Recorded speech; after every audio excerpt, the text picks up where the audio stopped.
and made the connections that matter.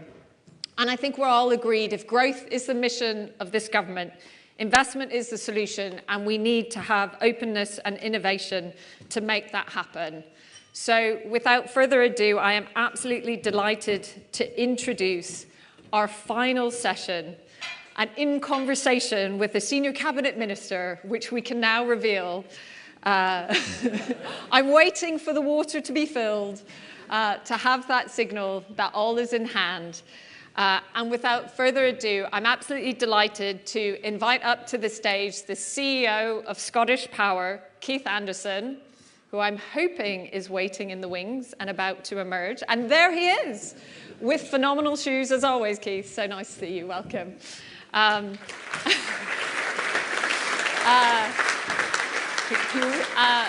without further ado, Rachel Reeves, Chancellor of the Exchequer.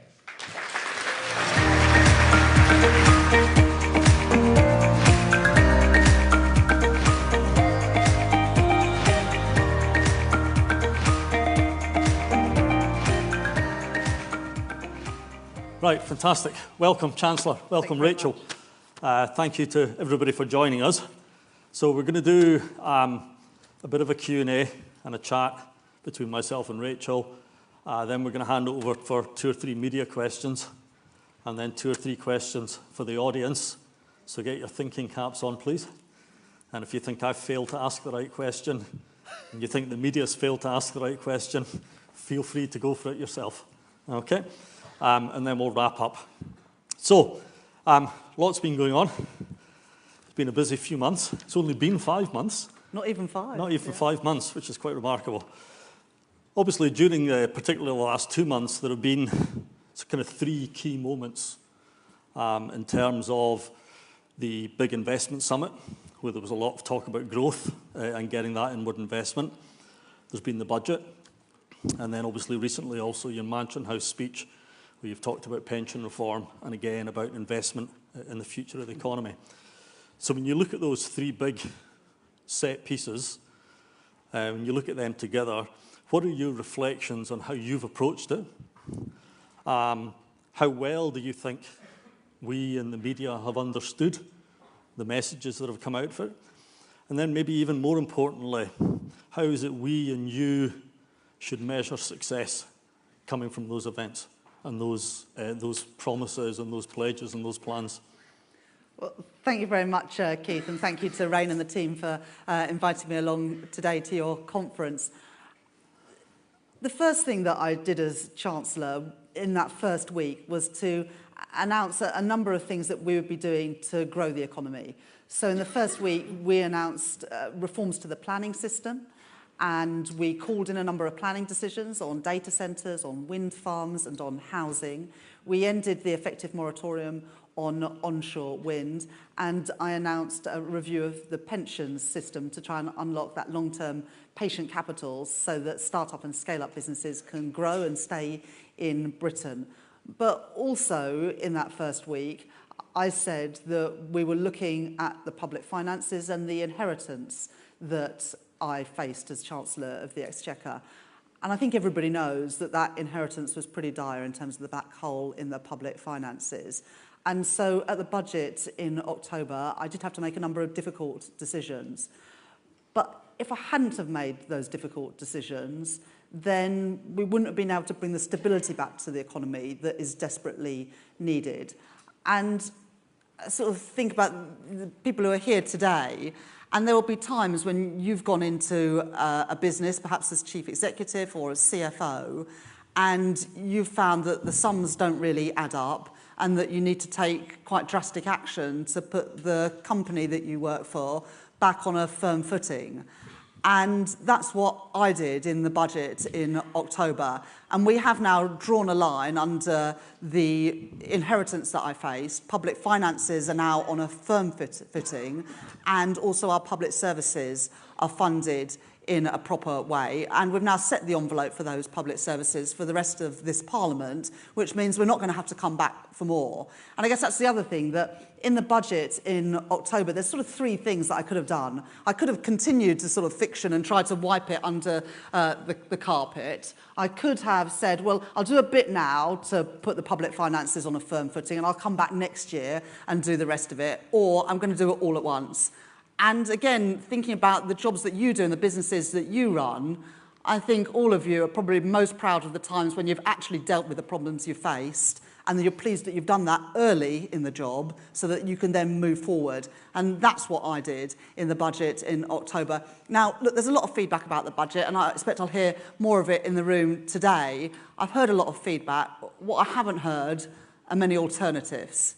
And we had to put the public finances on a firm footing to bring stability back to the economy. That's what I promised when I was Shadow Chancellor, that I would never play fast and loose with the public finances, because when you do, it's ordinary families and businesses that pay the price. So I've lived up to that promise, returned stability, drawn a line under the fiction in the public finances, put our public finances on a firm footing, which means now that we've got that bedrock of economic stability from which we can begin to grow our economy and return growth and productivity and investment to the economy. And that's why whenever there's been decisions that aren't about making the sums add up, I think you can see that I've always prioritised growth, whether it's on planning, whether it's on pensions reform, whether it's our commitment to reset our relations with the European Union and boost trade, whether it's the plans announced by Liz Kendall, the Work and Pensions Secretary, yesterday to get people back to work.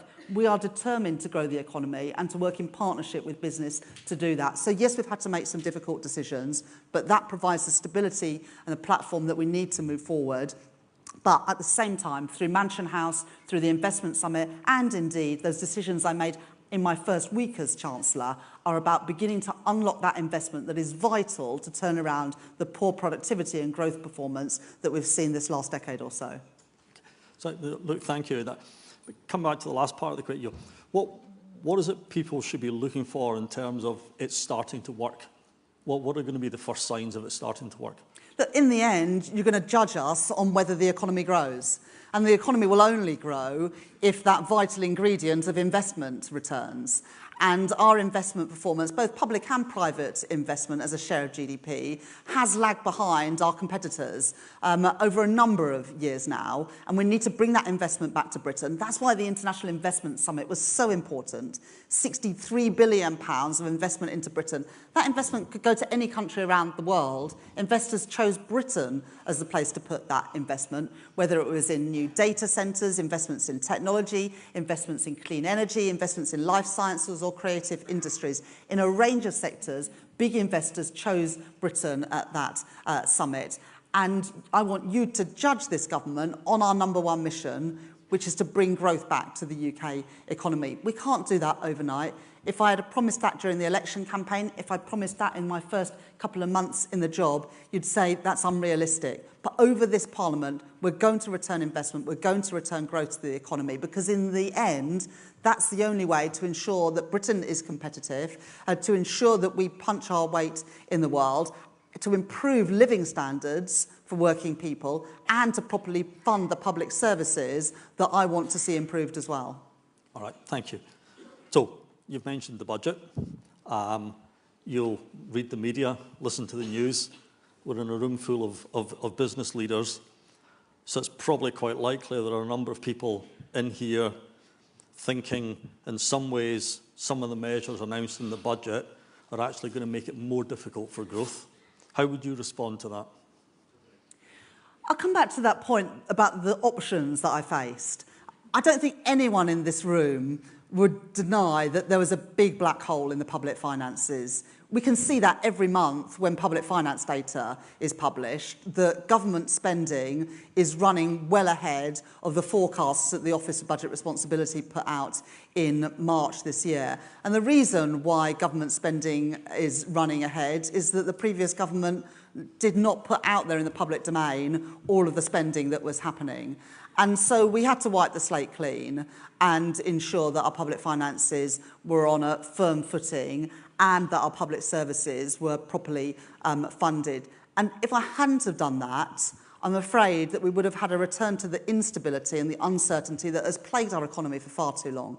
And we saw what happened just a couple of years ago when a government was not honest and realistic about the gap between the money coming in and the money being spent. I'm not going to be that sort of Chancellor. I'm going to be honest and level with people about the scale of the challenges that we face and also take the action needed to put those problems right. But we've done that now, and businesses can now be certain that we're never going to have to do a budget like that again. We have now got out into the open all the pressures on public finances and on public services, and we've set the spending envelope for the course of this Parliament. So public services now need to live within the means that we've set. That will have to be done through reform. And one thing I will be knocking on the door of many of you about is how we can do reform well in the public sector, because there's not been enough reform these last few years. We're still running public services in the way that you ran your businesses a decade or so ago. We've got a lot to learn from the best innovation in the private sector to reform and improve our public services and get better value for money, frankly, for the taxpayer. But we've done all of that now. And so while the decisions were difficult, I do believe it was better to do all of that in one go rather than to do half a job this year and then leave uncertainty hanging over all of you for another year when I come back for more. I haven't done that. We have now wiped the slate clean. You can be confident that we're not going to have to come back again and do another budget like this. So you can be confident about the tax rates we've set for this Parliament, and public services now need to live within the means that we've set them. Okay, good, thank you. So, the run-up to the election and after the election, the Labour Party and you and the Prime Minister and others clearly went on a huge big engagement with business and wanted to engage with business. And I've heard you say many times, this is all about being in partnership between government and business. That's how we generate the growth. Okay, budgets by their nature, people end up feeling a budget's been done to them. That's probably just the process of a budget. But coming up, we've got an industrial strategy, we've got a how to unlock investment in infrastructure, we've got labour reform, skills agenda. Those are big opportunities for business and government to work together. So how are you going to ensure that that's seen as a true partnership? What's the best way for people to get involved and engage with you and the rest of the government in those? Yeah. So first of all, it is the nature of budgets that you can't announce or consult in the way over tax rates that you can with other policies. I think the thing that I was proudest of in the budget was what we've been able to do around capital spending because of the fiscal rules that we've set out. The stability rule, so that for the first time this government is committing to balance day-to-day spending through tax receipts. That's incredibly important for me because I don't think you should be borrowing to fund day-to-day costs of running government. But then the investment rule, to get debt down as a share of GDP, but to count the financial assets on the government's balance sheet, not just the costs. So looking at the benefits of investment and not just the costs.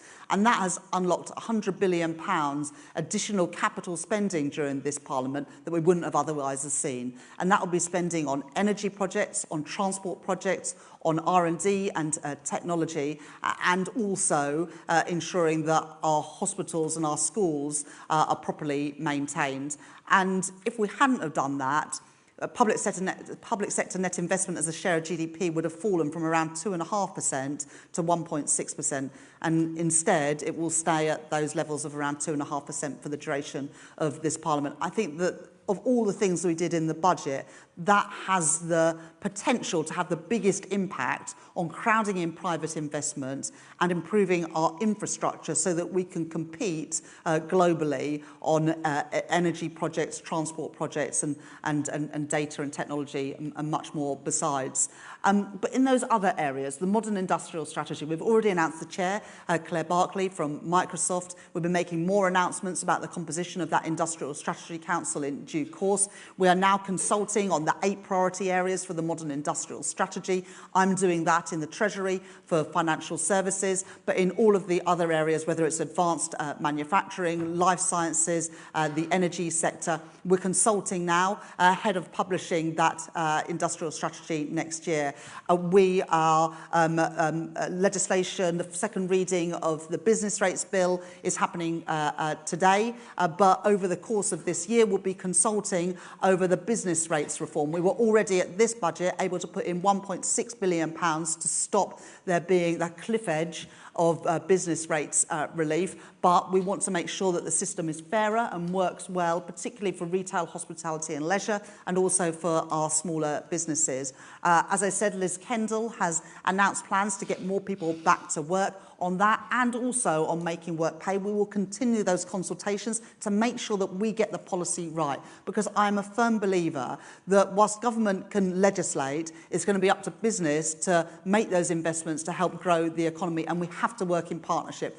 There is no policy that I don't think can't be improved upon through direct contact with business. So in all of those areas, and on the pensions reform, we've got a slot for pensions legislation in the spring next year. We want to work with business to make sure that we get those policies right. So I think I have worked very closely with a large number of you in the almost 5 months that I've been Chancellor of the Exchequer. I had the opportunity for the 3 years that I was Shadow Chancellor to work with many of you before that, but we want to keep that partnership, we want to keep that engagement in government to make sure that we get the policies right so they work for our economy, so that they work for your businesses, so that we can achieve what I think is now a national mission shared between all of us in this room to grow our economy and realise our potential as a country. Brilliant. Good. So the message is get involved. Indeed. Yeah. Okay. So we're going to go to media questions. Yes. If I first take a question from Sue from the Telegraph. Hi, Sue Chan from the Telegraph. Chancellor, as you and Keith have already alluded to, many businesses are disappointed with your maiden budget. In the CBI President's own words, I think many here are feeling milked. Instead of Labour being on the side of business, haven't you betrayed them with your tax raid? And you said in your remarks that you want to draw a line under everything. Does that mean that going forward there will be no more big tax rises on business? When I became Chancellor of the Exchequer, I faced a massive hole in the public finances, and we saw what happened in the last Parliament when a government lost control of the public finances, and it was ordinary businesses and families with higher borrowing costs and with that premium for instability who paid the price. I'm not going to be that sort of Chancellor. I faced a problem and I faced into it. And we've now drawn a line under the fiction peddled by the previous government. We've put our public finances back on a firm footing, and we've now set the budgets for public services for the duration of this Parliament. Public services now need to live within their means, because I'm really clear, I'm not coming back with more borrowing or more taxes. And that is why, at this budget, we did wipe the slate clean to put public finances and public services on a firm footing. And as a result, we won't have to do a budget like this ever again. And indeed, unlike the last government, I will only be doing one budget a year so that this government can focus on what our #1 priority is, and that's growing the economy. I take a question now from Ashley from The Sun. Hi, thank you, Chancellor. Ashley Armstrong from The Sun. Following on from Sue's comment, I mean, one of the things I've been hearing is that you're very comfortable in the City Mansion House. You got a great reform, but great reception. But in terms of ordinary, traditional British businesses, which are kind of have the touch point with British customers on a daily basis, they're the ones who notice when the price of a pint goes up or the loaf of bread goes up. They're the big employers. And they're the ones that are being told that actually the cost of hiring and keeping staff is going to be so much more expensive. And you're looking to them for growth. So I guess when you're going for growth, why are you targeting these traditional businesses, which are the big employers and the ones that ordinary Brits use on a daily basis? Thanks very much for that question, Ashley.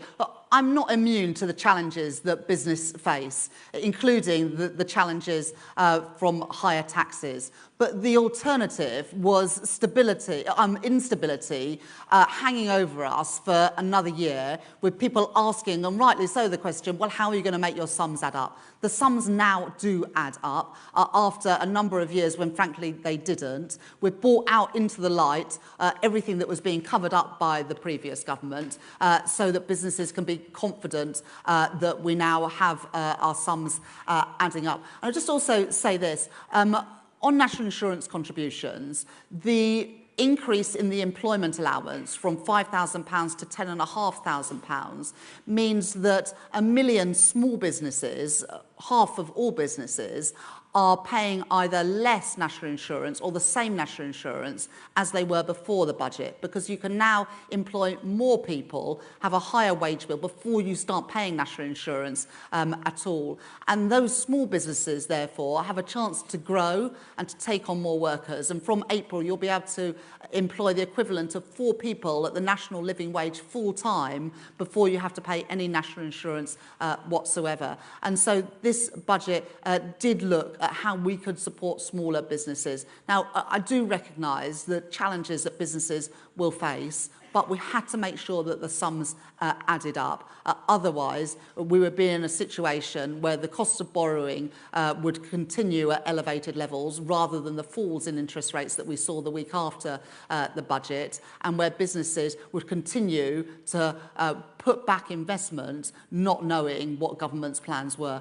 Everyone now can be certain that we've done what it takes to put our public finances and our public services on a firm footing. I'll take the last question from the media from Joel Hills from ITV. Hello, Chancellor.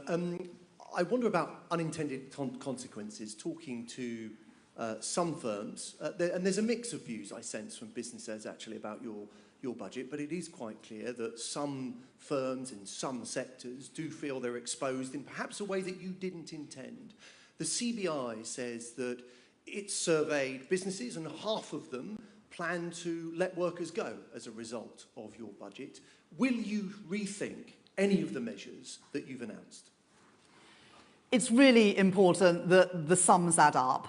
And I'm determined to be the Chancellor that puts our public finances on a firm footing after all the instability that we've faced these last few years. We've made our decisions. I've had lots of feedback on the budget, but what I haven't heard is any credible alternatives to what I did to put our public finances on a firm footing. And if you take the measures in the budget in the round, the Office for Budget Responsibility say that unemployment falls, employment levels rise, wages rise, real household disposable incomes increase over the course of this Parliament. So if you take the measures that I set out in the budget in the round, it's good for jobs and it's good for growth. Good. Perfect. Right. Thank you. Now, if you think myself and the media have missed the key issues altogether, please, this is your opportunity now. So we'll have a question here. Sorry, one more from the media, Sky News.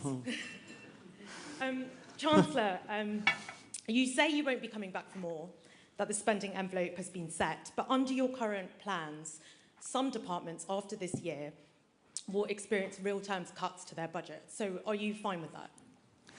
Well, first of all, you can't be in a position to say that because we haven't set departmental budgets for beyond 25, 26, as you know. We'll be doing that in the second phase of the spending review, and work will get going soon on that, and we'll be publishing the second phase of the spending review in spring next year. But what I am really clear about, and I've said it already a couple of times today, that public services now need to live within the envelope that we've set. We will not be coming back to top up those budgets. We have set the envelope for public spending, and it's through reform and through economic growth that we need to be able to properly fund our public services and to improve living standards for ordinary families. Good. Now all the media are going to behave themselves and not stick their hands up. Fine. We have a question just here. Thank you. Jo Bibby from the Health Foundation. We're concerned with the impact of poor working age health on productivity and growth. There's 2.8 million people out of work on health grounds. There's 3.8 million people in work with poor health. So you've talked about wanting to boost growth, but without addressing this working age health challenge, it's going to be a struggle. And we see time and again how the investment we need in prevention gets squeezed by the acute spending demands. So I'm interested, do you think this is a time to start now looking at different rules for prevention spending as a government, as you do for capital, and what incentives can you give employers to put worker health at the top of their agenda? Well, thank you very much for that question, Joe. And I hope you can see from the work that we're doing across government in Department of Health and Social Care, Work and Pensions, and also in education, that we are a government that's trying to be joined up and tackle some of these deep-rooted challenges that we face. Included in the budget was £22.6 billion for health spending, including money to get those waiting lists down, because there are many people of all ages who are on health waiting lists and as a result aren't available for work. And we need to get those people off waiting lists and back into work, as well as tackling the big challenge we face in mental health, which is keeping many people out of the workplace. And that's why the white paper that we'll be publishing to get Britain working will be across work and pensions, skills and health. So for the first time, to have a joined up piece of work that addresses the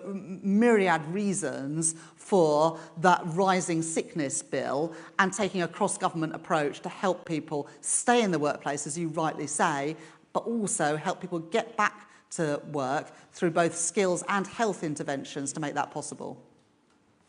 Perfect. We've got a question over here.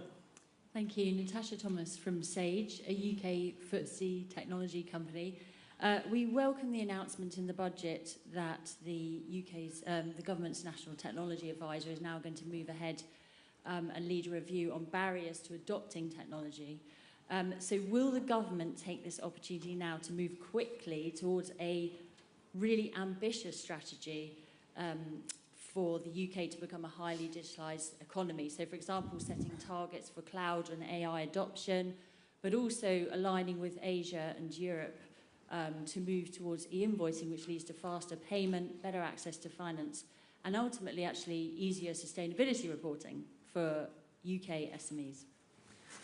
Thank you very much for that question, Natasha. Peter Kyle at the Department for Science, Innovation and Technology is leading this work. And there's three key strands to it. The first of all is about attracting those firms that are at the cutting edge of technology to Britain. And that's why at the International Investment Summit in October, we were so pleased to announce significant investment, for example, in data centres and in the tech space, because we want that cutting edge investment here in Britain. And it's brilliant that Demis Hassabis is going to be getting the Nobel Prize, I think, next week for the work that he's done at DeepMind. And keeping DeepMind in Britain has been absolutely crucial for creating that sort of ecosystem for those high-tech sectors. The second thing, which is what you touched upon, is about diffusion of technology through the wider economy. And I'll just come back to that in a second. But the third is about how we can use technology and AI better in public services. And I'm really determined to do this, because one of the things that's really frustrated me in the first few months in this job is that if we want to tackle fraud in the welfare system, or indeed in HMRC, then I'm told we've got to put a load more money in to have people who are manually chasing up these cases, rather than investing in technology, which is, I expect, what many of your businesses do, to root out that fraud. And we need, as a government, to be doing much more to embrace cutting-edge technologies, to improve the service that we deliver to the customers of government services, but also to reduce the costs. And as I said earlier, there's a huge amount that I want to learn from business to do that, because, frankly, government is behind the curve when it comes to this. But the point that you make is absolutely crucial for driving up productivity through the wider economy, because we see technology everywhere, but we don't seem to see it in the productivity numbers. And that is because, and Andy Haldane has sort of set this out really well, both when he was chief economist at the Bank of England and since when he's been at the RSA, that we've got this long tail of businesses with low productivity. And if we can spread that diffusion of technology, which I know that's something that Sage, with the work that you do with small businesses, is absolutely keyed into, if we can do that, we have a chance of lifting both our productivity performance and therefore our growth numbers, but also, crucially, the incomes of working people. And I want to work with businesses like Sage to do that. And I know that Peter Kyle and Matt Clifford and Patrick Vallance and others in government are really determined to make sure that not only are we attracting businesses at the frontier of technology, but we're also diffusing that technology, as you say, Natasha, through the wider economy. Right, fantastic. Thank you. So we're going to wrap up in just a minute. We're going to just finish on my favourite topic, which is optimism, as you know. Okay, being a Scotland fan, you have to be optimistic in life. Otherwise, it's just not worthwhile living. So, you've done the difficult stuff. You've done the budget. You've taken the hard decisions. You've faced up to the criticism. But what's really, really important, I always think, for the future, for the economy, for growth, for investment, for business, is optimism and having confidence, because investment will flow in the back of confidence. So when you look at where we are now, what's your sort of grounds for optimism and grounds for a confident future? So I'm hugely optimistic about Britain and our potential to grow and bring good jobs paying decent wages here, and for us to be increasingly competitive on the global stage. We've got so much going for us as a country, whether it's our cutting-edge industries in life sciences, technology, our brilliant universities and entrepreneurs. But we all know, and this sort of builds on Natasha's point, that we need to see that cutting-edge innovation really run through our whole economy, through businesses big and small. And government has got to play its part, but it's only one part, and a small part compared to the heavy lifting that businesses need to do. But what government can do is to create the conditions to encourage that business investment. First of all, that's providing that rock of stability so that businesses can look to the future with confidence, knowing that the rules of the game have been set, and they now have been.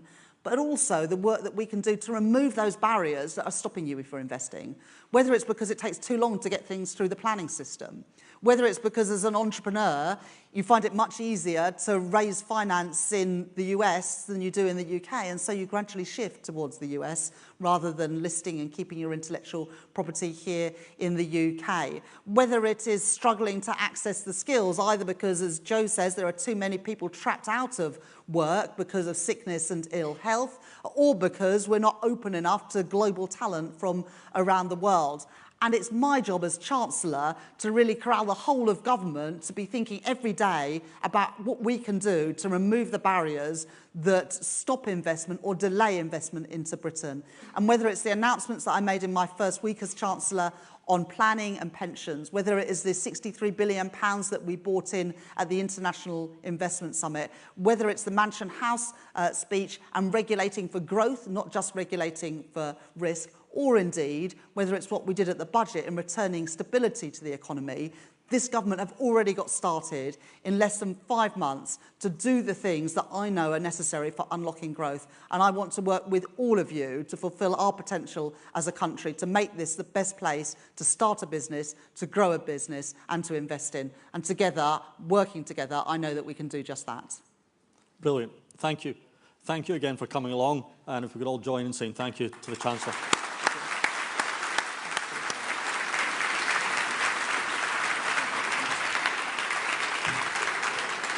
Thank you.